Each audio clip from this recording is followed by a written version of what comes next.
Сайн байцгаана уу хүүхдүүдээ. Энэ өдрийн мэндийг хүргэе. За өнөөдрийн хичээлээр бүгдээрээ бодлогоо хамтарч бодноо.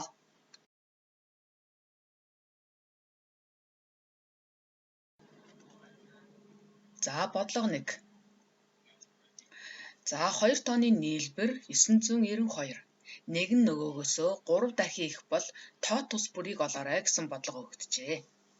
За тэгвэл энэ хоёр тоог л хооронд нь нэмсэн нийлбэр нь өгөгдсөн байна. Өөр нөгөө тоонууд нь аль нэг тоон өгдөөгүй байна.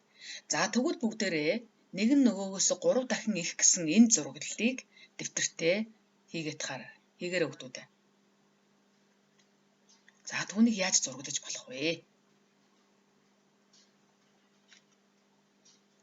За ямар ч байсан 1-р тоо, 2-р тоог 2 тоо өгөгдсөн байна. Нэг нь нөгөөгөөс 3 дахин их гэдгийг яаж зураглах вэ? За зөвхөн 1-р тоо 1 хэсэг гэж үзвэл нөгөөх нь 1 дахин 2 дахин 3 дахин.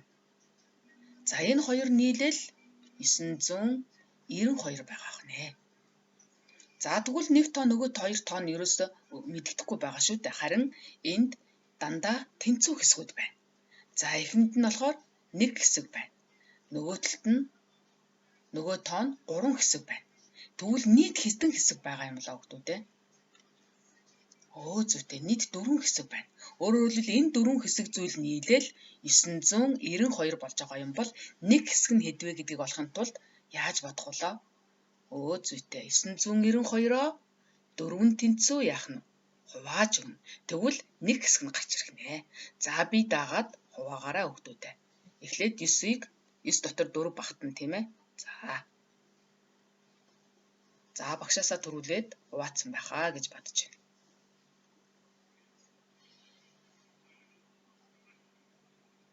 За зүйтэй хуваагаад хэд гарсан бэ? За тэр маань нэг хэсэг буюу 1-р тоо гарч ирж байгаа аах. За 1-р тоо гэж бичээрэй осон зүйл дээрээ. За тэгвэл 2-р тоо нь хэд вэ? Энэ тооноос 3 дахин ямар байгаа нь их байгаа. Тэгвэл 2-р тоогоо олж болох уу хүүхдүүдээ? За олж болно. Өөртөө бие дагаад бодоорой. За 2-р бодлого. За бодлогын өгүүлбэрийг уншаарай хүүхдүүдээ.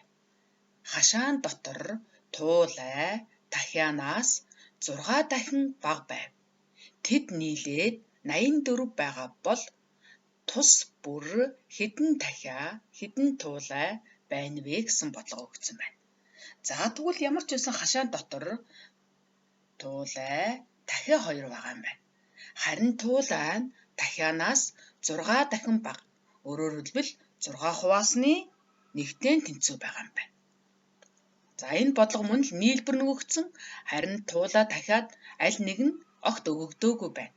Харин туулай бол дахианаас 6 дахин бага. Тэгвэл дахиа ямар байгаа юм болоо хүүхдүүдээ? Зүйтэй 6 дахин их байгаа. За 1 дахин 2 дахин 3 дахин 4 дахин 5 дахин 6 дахин их байна.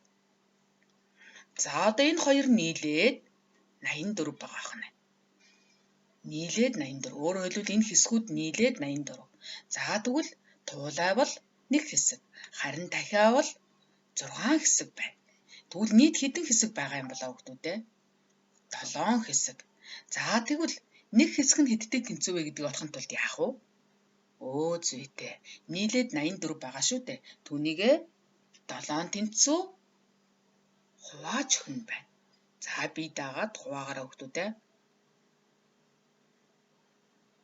Зүйтэй 8 хувааж байгаа тоом нь 1 оронтойтой. Тэгвэл 8-ыг 7-д хувааж болно шүү дээ. За гарсан хариугаа 6-гаар яах нь вэ? Ягаад гэвэл энэ 7 дахин хуваахад 1 хэсэг буюу 1-р туулай гарч ирнэ. За туулайнаас 6 дахин их учраас дахиаг олж болох нэ. За 3-р бодлого. За бодлогын өгүүлбэрийг маш анхааралтай уншаарай. Ах нь дүүгээсээ 4 дахин их настай. Тэдний насны нийлбэр 30 бол ах дүүгийн насыг тус олоорой гэсэн бодлого байна. За энд тэр хоёрын насны нийлбэр 30 гэж өгөгдсөн. Харин ах нь эсвэл дүү нь хэдэн настай вэ гэдэг нь аль нэг нь огт мэдэгдэхгүй байна. За тэгвэл 4 дахь хийх гэдгийг яаж зураглах вэ хүүхдүүд ээ? За багшаасаа төрүүлээд зураглаарай. Ах нь дүүгээсээ 4 дахь хийх. За дүүгээ 1 хэсэг гэж үзвэл ах нь түүнээс 4 дахь хийх. За 4 дахь хийх болгоод зураарай. 1 дахин, 2 дахин, 3 дахин, 4 дахин. Маш сайн. За 4 дахь хийх гэдэг маань 4 удаа зурна гэсэн утгатай ажиллах нэ. Энэ хоёр нийлээл 30 байгаа шүү дээ. За тэгвэл нийт хэдэн хэсэг байна вэ? Тэр нь л 30 болоод байгаа. Ах бол 4 хэсэг байна. Дүү бол 1 хэсэг. Нийт хэдэн хэсэг байна уу хүүхдүүд ээ? Зүйтэй 5 хэсэг нь л 30-тай тэнцэж байна. 1 хэсэг нь хэдвэ гэдгийг олж болох уу? Зүйтэй 30-гаа 5 тэнцүү яах вэ? Хувааж өгвөл 1 хэсэг буюу дүүгийн нас гарч ирэх нэ. За дүүгийн насыг олсон бол одоо түүнээс 4 дахь хийх гээд ахын насыг олж болох уу хүүхдүүд ээ? За болно. Би дагаад бодоорой.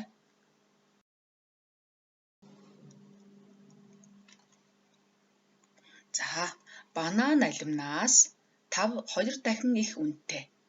Банан алим нийлээд 8544 төгрөг бол банан алим тус бүр хэдэн төгрөгийн үнэтэй вэ гэсэн бодлого өгдөжээ.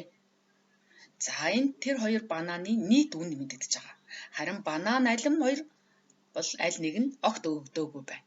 Харин 2 дахин их үнэтэй л гэж өгөгдсөн байна. Үүнийг зурглаж болох уу хүүхдүүд ээ? За болно. За алим. За банан. За банан бол алимнаас 2 дахин их үнэтэй гэдгийг зурглаарай. Зүйтэй алимаа 1 хэсэг гэж үзвэл банан 1 дахин 2 дахин их үнэтэй шүү дээ. За энэ хоёр нийлээд 8544 төгрөгийн үнэтэй. Нийлээд. За тэгвэл нийлээд хэдэн хэсэг юм болоо? Зүйтэй алим бол 1 хэсэг, банан бол 2 хэсэг. Нийлээд хэдэн хэсэг вэ хүүхдүүд ээ? Маш сайн. 1 хэсэг дээр 2 хэсэг нэмэхээр нийлээд 3 хэсэг нь 8544 төгрөг болж байгаа юм байна.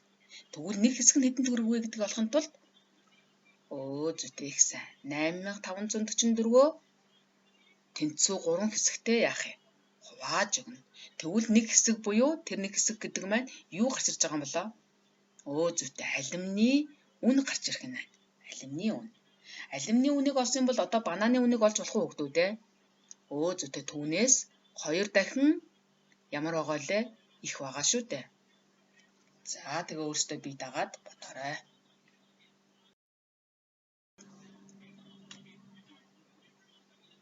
Хайрцагт байгаа дэвтэр номноос 3 дахин бага байв. Дэвтэр ном нийлээд 28 бол тус бүр хэд байсан бэ гэдгийг болгоно. За тэгвэл хайрцагт байгаа дэвтэр ном 2-оо зураглаарай хүүхдүүдээ. 3 дахин бага гэдгийг яаж зураглах вэ? Дэвтэр номноос 3 дахин бага. За ийм бага байсан баг. Тэгвэл ном ямар байгаа юм болоо? 3 дахин их байгаа гэсэн үг. 1 дахин, 2 дахин, 3 дахин их. Нөгөөх нь 3 дахин бага байна. Харин энэ хоёр нийлээд 28 байгаа юм байна. За тэгвэл нийт хэдэн хэсэг байгаа вэ? За дэвтэр 1 хэсэг, ном 1 хэсэг юм бол нийлээд 4 хэсэг байна. Өөрөөр хэлбэл 4 хэсэг нь 28 байгаа юм байна. Тэгвэл 1 хэсэг нь хэдвэ гэдгийг олохын тулд зүйтэй 4 тэнцүү хэсэгтэй яах нь? Хувааж өгвөл 1 хэсэг гарч ирэх нэ. За 1 хэсгээ олцсон бол тэр маань дэвтэр гарч ирж байгаа юм. Одоо ном хэдвэ гэдгийг олж болох уу хүүхдүүд ээ? Зүйтэй түүнийг 3 дахин хэсэгвэл ном гарч ирэх нэ. Өнөөдрийн хичээлийн дүгнэлт өгөгдсөн зүйлс нь тодорхойгүй тохиолдолд нийт хэдэн хэсэг байгаа гэхлээр яах нь олно. Үүний дараа 1 хэсэг нь хэдтэй тэнцүү вэ гэдгийг л олж олох нь байна. 3 бодлого өглөө. Энэ 3 бодлогыг дэвтэр дээрээ хэсгээр зураглаад бодолтыг хийгээд багштаа илгээгээрэй хүүхдүүдээ. Байцгааж дэглэмээ сайтар сахиж байгаа хүүхдүүдээ баярлалаа. Багштаа тэмдэглэлээ илгээгээрэй. Анхаарал хандуулсан хүүхдүүдтэй баярлалаа.